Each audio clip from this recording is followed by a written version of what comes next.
আমি চতুর্দিকের আওয়াজ বন্ধ করে দেই, পাখির আওয়াজ বন্ধ করে দেই, পশুর আওয়াজ বন্ধ করে দেই, সিএনজি ড্রাইভার আর অটো ড্রাইভারদের গাড়ি গ্যারেজে জমা দিয়ে দেই, সব দোকানদার ব্যবসায়ীরা যার যার কর্ম ছেড়ে তারা ঘরে ফিরে আসে, চতুর্দিক বন্ধ করে দেই। আল্লাহ বলেন তুমি ঘুমাবা বলে, তুমি ঘুমাবা বলে, তুমি ঘুমাবা বলে তোমার জন্য আমি দু চোখে ঘুম পাড়িয়ে দেই। তোমারে আমি মাথা ব্যথা দেই নাই, তোমারে আমি জ্বর দেই নাই, সর্দি দেই নাই।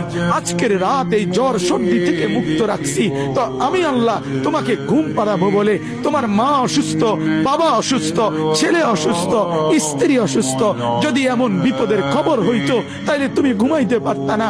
যদি তোমার পায়ে ব্যথা হইতো, আমি 2 মাস বহু রাতকে রাত আরামসে ঘুমাইতে পারি নাই, আমার পা ভাঙে গেছিল, আমি রাতকে রাত অঝরে কাঁদতাম, আল্লাহ তুমি আমার শিফা করে দাও, সুস্থ করে দাও। তাহলে আমার বন্ধু আল্লাহ বলে বান্দা তুমি ঘুমাবার জন্য আমি রাত বানালাম, আওয়াজ স্তব্ধ করলাম, দু চোখে ঘুম পাড়িয়ে দিলাম। তুমি দেখো না বান্দা, চতুর্দিকে খাট পাওয়া যায় বাজারে, আলম পাওয়া যায়, লেফ পাওয়া যায়, তোষক পাওয়া যায়, সব তো বাজারে পাওয়া যায়, কিন্তু 2 চোখের ঘুম তো বাজারে পাওয়া যায় না।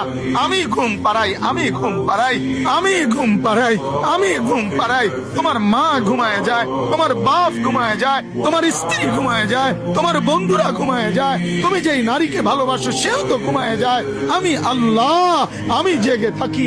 রাত 2টায় যদি তোমার পেশাব করতে উঠতে হয়, বাথরুমের জরুরত হয়, আমি ঘুমাই না, আমি 2 চোখ খুলে দেই, আবার তোমাকে ঘুম থেকে জাগিয়ে দেই। তো আল্লাহ বলেন এত কিছু করি আমি, আমি আমি বিনিময়ে আমি কি একটা সেজদা পাই না?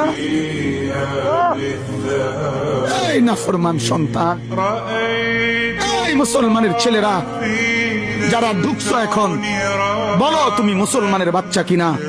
মুসলমানের বাচ্চা যদি হয়ে থাকো, কেন সেজদা করলে না? কেন 1 প্যাকেট বিরিয়ানি খাইতে আসলা? কেন আসলা বেটা? লজ্জা লাগলো না বেটা? এই বেটারা কেন ঢুকলি বেটা? নির্লজ্জরা ঢুকলি কেন?